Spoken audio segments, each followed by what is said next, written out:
Board of Trustees. My job today is to introduce our guest speaker. Reverend Dr. Raymond Anderson is frequently referred to as a Renaissance man, a lifelong learner with a passion for self-development, personal transformation, and transmutation. Reverend Anderson lives his bliss. He has been a public school teacher, a professor, a radio host for a 13-week radio program on Voice America called Living a Sacred Life, and he has authored 2 books, Moving Mountains, The Journey of Transformation, and Visual Music, Interpreting Songs in American Sign Language, both available on Amazon. Reverend Dr. Anderson is currently the Senior Minister at the Center for Spiritual Living in Greater Baltimore. Dr. Anderson is also a speaker, mentor, father, and grandfather, and a professional sign language interpreter, which he has been for over 20 years. Please give the warmest of welcomes to Reverend Dr. Raymond Anderson.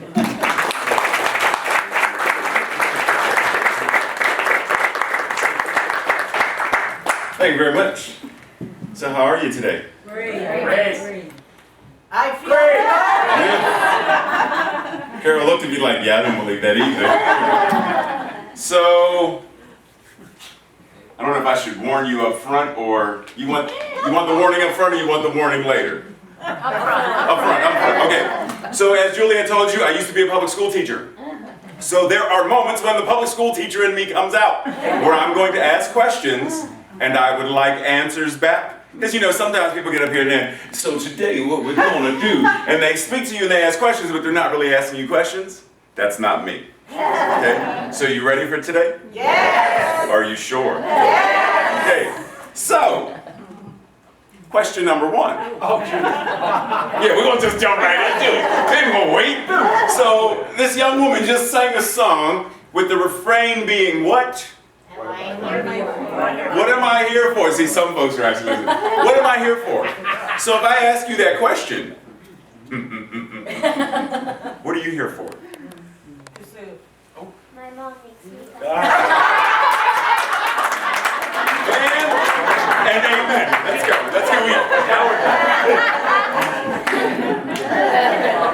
Okay, so other than mom makes me, why do you come here? Every Sunday, most of you, some not, some are bedside Baptists, but it's okay. But every Sunday, yes. Celebrate God. To celebrate God. In me. In me. Celebrate God. Okay, what else? Give me 2 more, at least 2 more. Equanimity. Equanimity. Give me another one. To be renewed. To be renewed. Okay, so, what do you do on Monday? Reflect. Same thing. Reflect. Because these things that we named, being the truth of who and what we are, can't just be what we do on Sunday. Right? If we're going to be like one of the things that I've been talking to a lot of people about recently is this question. Is your spirituality relevant? And I'm not asking is relevant. I'm asking is the way we are showing up in our spirituality, is it relevant? Meaning, are we taking what we're doing on Sunday and showing up in the world Monday through Saturday with that same thing? Yes. And pause for a second. Don't get too excited. So today what we're talking about is the joy of making zeal recognizable. How often do we really think about that though? Like, I heard a never. So, first of all, that word, zeal. How often do we actually use it in every regular, everyday conversation? Honey, make sure when you go to school today, make sure you show zeal to your class like we don't. Right? Usually when we hear that word, it's with zealot. And when we hear that word, is that generally a good reference or not? It's generally not. It's the zealots who blow themselves up. It's the zealots who whatever. And one of the great things that I love about language, because as Juliet told you, I do American Sign Language, so I've got this thing in my mind about language, is what words once meant and how over time they have changed. And even now, when we have things, they're still changing. Language is an ever-evolving creature, right? But in the way back when, a zealot was pretty okay to be, because it meant you were full of zeal. But let me ask you, what is zeal? In your own words, how would you define what zeal is? Enthusiasm. Anything else? Joy. Joy. Passion. Passion. Perfect. We'll start there. Do you make passion, enthusiasm, and joy recognizable in your life as your life? Meaning, we choose what we're going to wear on any given day. We go to grocery stores and select brands and taste and flavors specifically based upon what we want to enjoy. We wear clothes as whatever our advertisement to the world is going to be. People will say, oh, that purple on you is beautiful. And we'll say, oh, thank you very much. And then we'll wear more purple. That necklace, oh man, it's stunning. And Reverend Dr. Jean will be like, yes, I know, that's my word today. Right? And So we I know should- it's with turquoise. Thank you. Yeah. And so we select how we show up in the world physically. With makeup, eyeglass frames, and like we get really specific. Shoes, we get really specific how we're going to show up. But when it comes down to how we're going to show up as the divine, we're not quite as picky, selective, anchored, grounded, confident. See, because it's real easy to come here on Sunday and be reminded, you know you're God, right? Yes, I know. You hear how I was playing? Of course I know. Like, we recognize it on Sunday. We namaste folks, we hug folks. I see the God in you, I see the divine that you are. But Monday, Tuesday, by Wednesday, the weariness of the world, especially those who watch the news, the weariness of the world starts to infect us and come in and say, so you do know the shape of the world. You do know you're really not as smart as you. You do know you're not as pretty as you. Do know that you're not as something. You're not as valuable. You're not as worthy. Right? Constant reminders. For example, if I may be so bold as to speak openly. Yes. Okay, I got my ask permission first. So, as an African American man, on any given day when I turn on the news or go to social media and I hear about another African American person who was shot, there's the reminder somewhere in my mind, oh wow, yet again, and yet again. The weariness of the world can creep in very, very easily.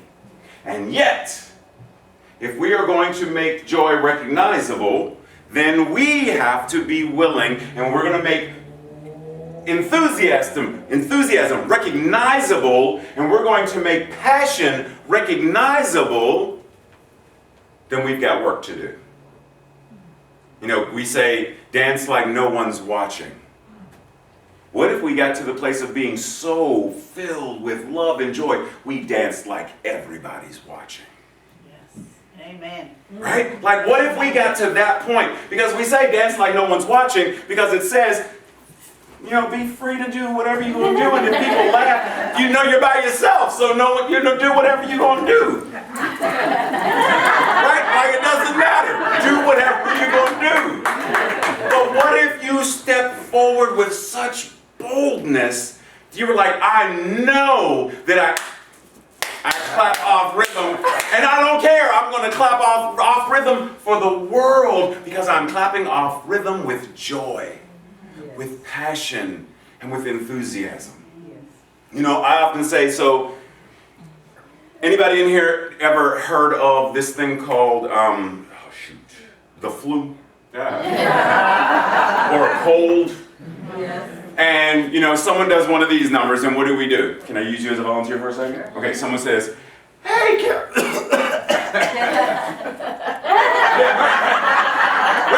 Right. So why do we like, oh, no? Why do we do that? Because we don't want to catch it. It's contagious. And I say, because I always do this thing where I try to bring that which God is into the tangible physical stuff, right? So we say, as above, so below, as within, so without. So everything we talk about God, we should be able to see somewhere in our regular tangible world. So I say, if a cold demonstrates some form of contagion, then what is the spiritual equivalent of that same contagion? There's a phrase, if I'm not mistaken, Confucius said, if you have knowledge, let others light their candle at it. Meaning you have the flame, and others are seeking the light. Let them light their candle from your flame. Oh, so light can be contagious. And the thing is, if God is all there is, then everyone has the light. Some of us don't know it, though. So there are many people, politicians, school teachers, kids who bully, like there are tons and tons of people who have no idea that they are that which God is. But we can know it for them. We can light the candle of our awareness so powerfully that what does Marianne Williamson say in that? And we will shine our light so powerfully that it gives other people permission to do the same. That we will live so out loud and audaciously that it gives other people permission to do the same. That we will live so courageously that it gives other people permission to do the same. That we will dance so boldly that others will have the validation to say, I don't need to dance like no one's watching. I don't need to sing like no one's listening. I can live out loud with excitement. When was the last time one of you skipped?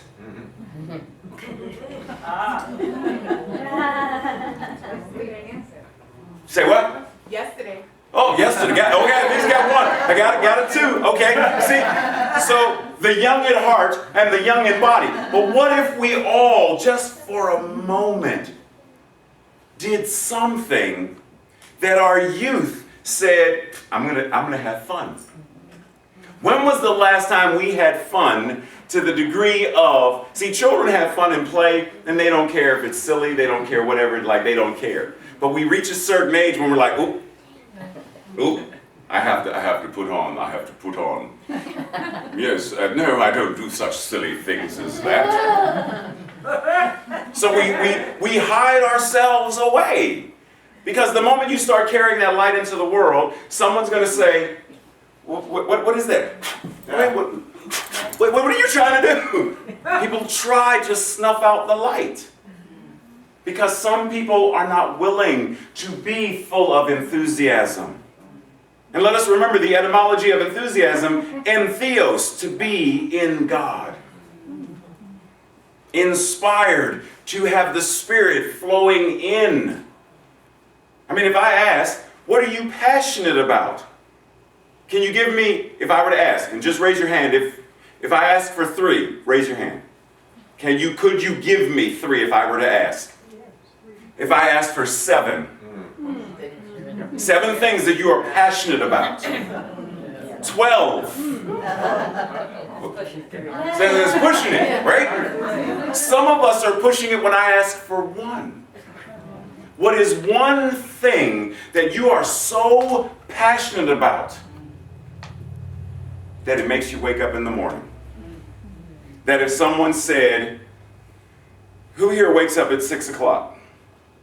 5, 4, 3. I'm almost scared to go to the 2. Okay, so we'll go with 2, since that's the neutral. 2 o'clock. Who here wakes up after 7? Okay, so I'm going to go with you and you. So if someone said, I want you to wake up at 2 o'clock in the morning to go to school, and I want you to wake up at 2 o'clock in the morning to do something, would you be like, cool, what is it? I'm ready. Or is it going to be like, what? I don't get up until 8 o'clock. Leave me alone. No, I'll be like, just give me a cup of coffee. Oh! I need to hang out with this one. But the general idea is, we don't want to wake up in the morning and get up and start versus soon as the alarm clock goes, the snooze button is the furthest thing from our minds.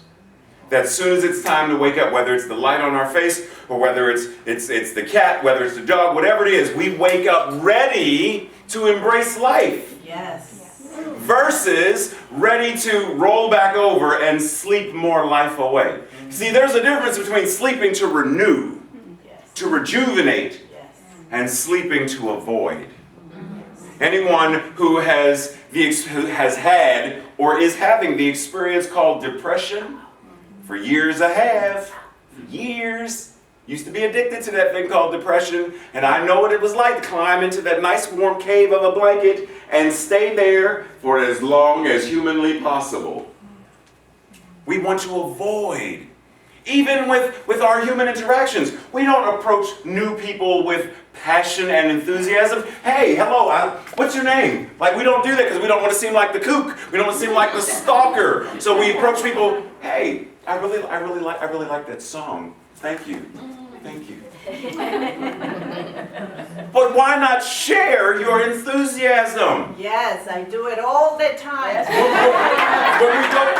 When we go to a restaurant and you really enjoyed the meal and the waiter or waitress was amazing, like they were attentive, do you let them know, not just by your tip, but let them know by your face, your body, your words, oh my goodness, this meal was delicious. I wish I could give me some of it to go because I love it. Thank you very much. It's okay, sir. It's okay. No, you need to come here because I got to give you a hug. Like, do we let people know? Do we let people know?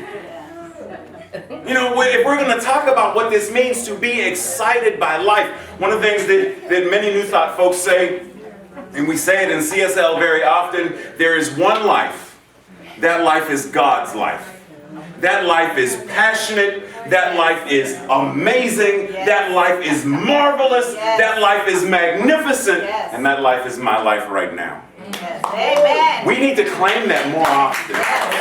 Like, we really,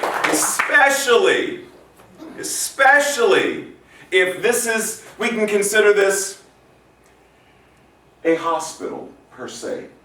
Unity, Centers for Spiritual Living, Agape, in certain ways are hospitals. Because many of us came here broken and wounded by something else. And we came here to be renewed and refreshed and healed and resurrected into this new state of being and knowing what we are, knowing who we are, so that we can walk the walk of the Christ presence.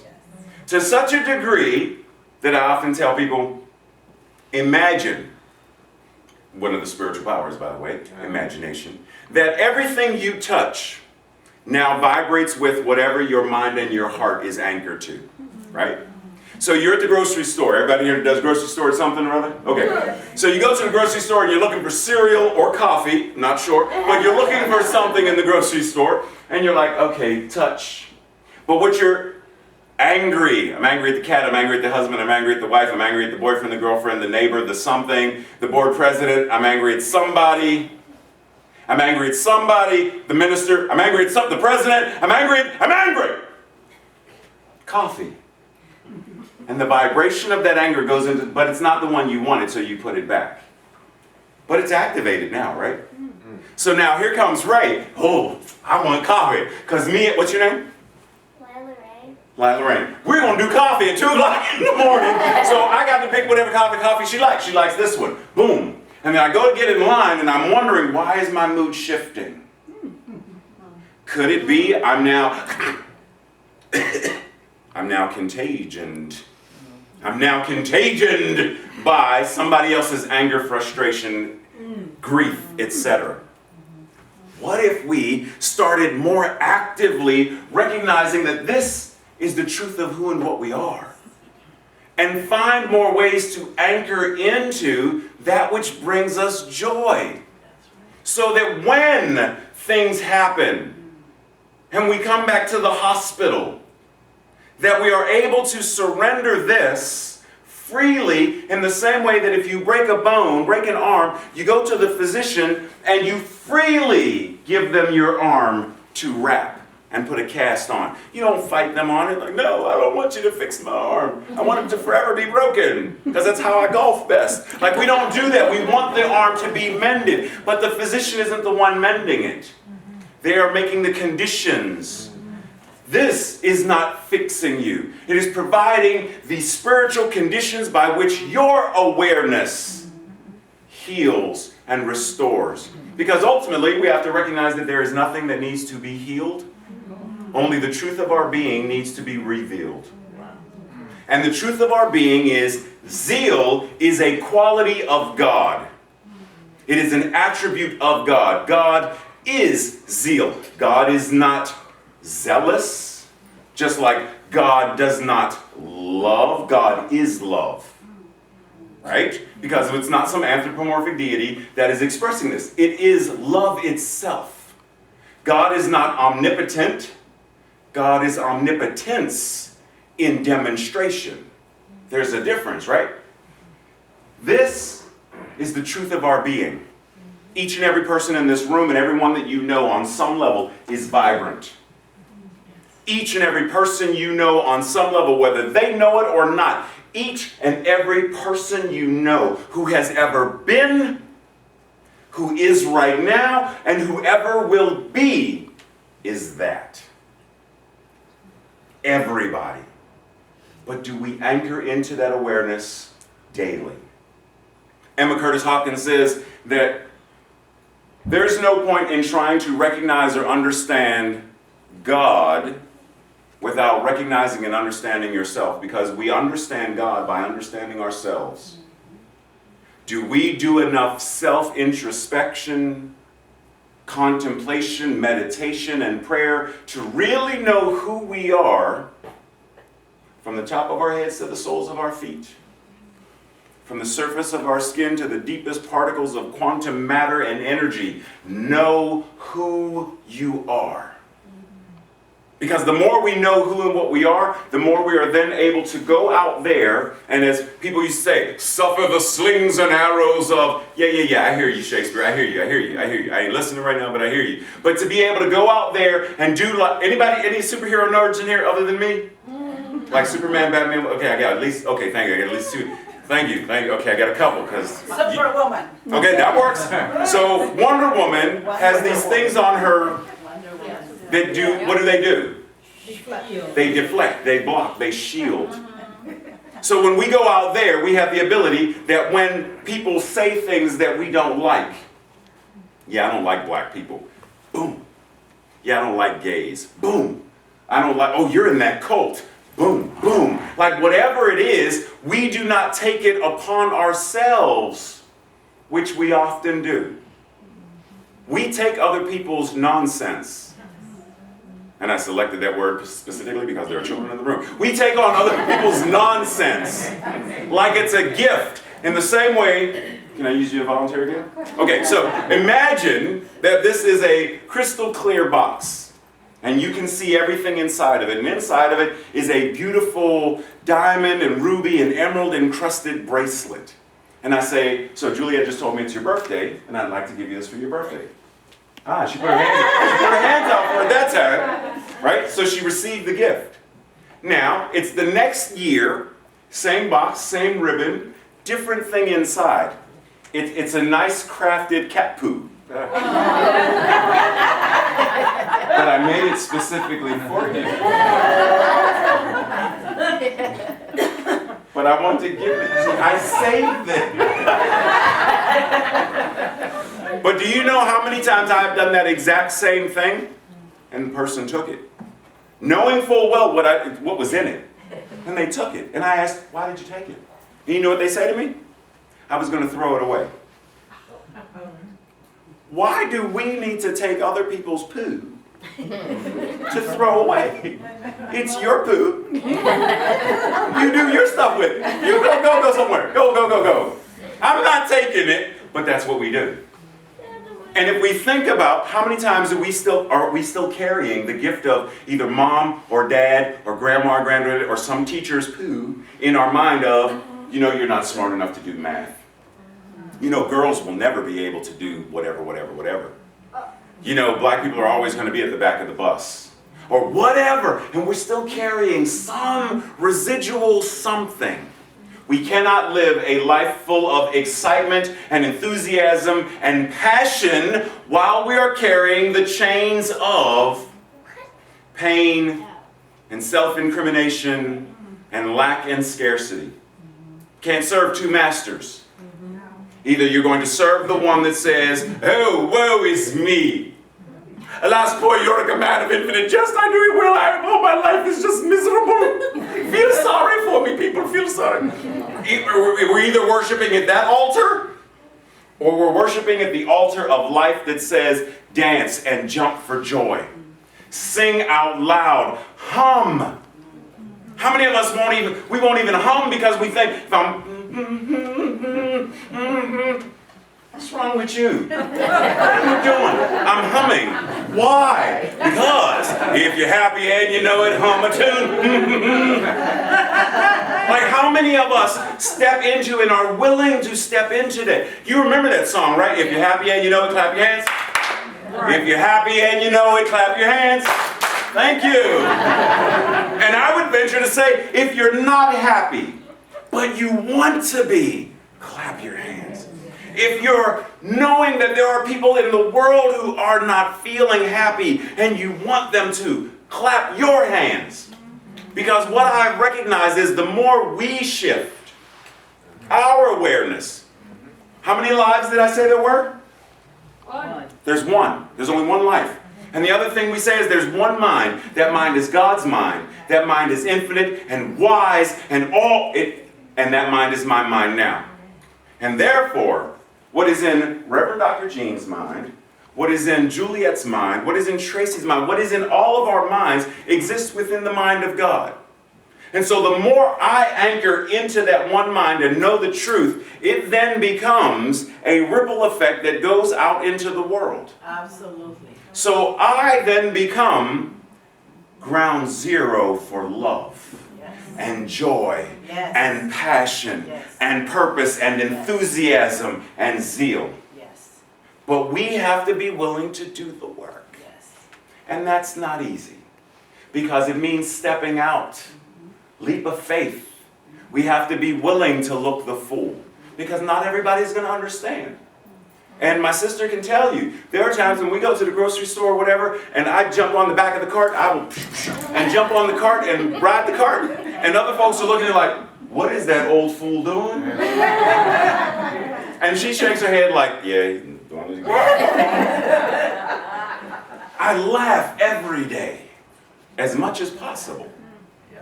We have to be willing to take the leap of faith and say, amen. What did Martin Luther King Jr. say? You see the first step you're on? You don't need to see the whole staircase. Just the one step you're on. And be grateful. And be filled with joy and passion and purpose.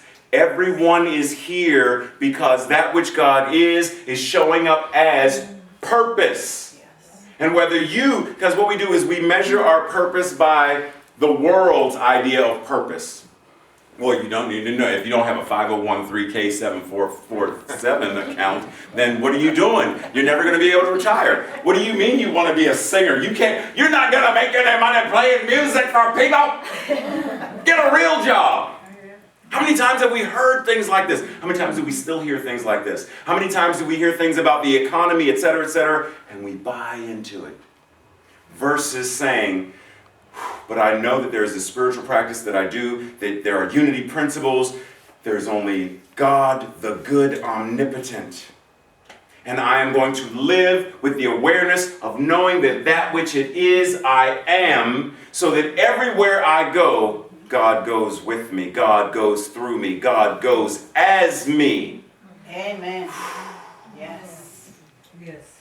In order to live a life with zeal being recognizable, we have to recognize it in ourselves first. We have to recognize it as the truth of our being first. And the moment we know it, we know what we are, we know who we are, there won't be a man, woman, child, circumstance, or situation that will be able to stand in opposition to that truth. Amen. That we will be able to feed the multitudes and heal the sick. Yes.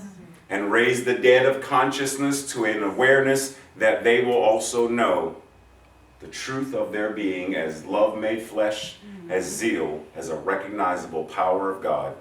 And so it is. So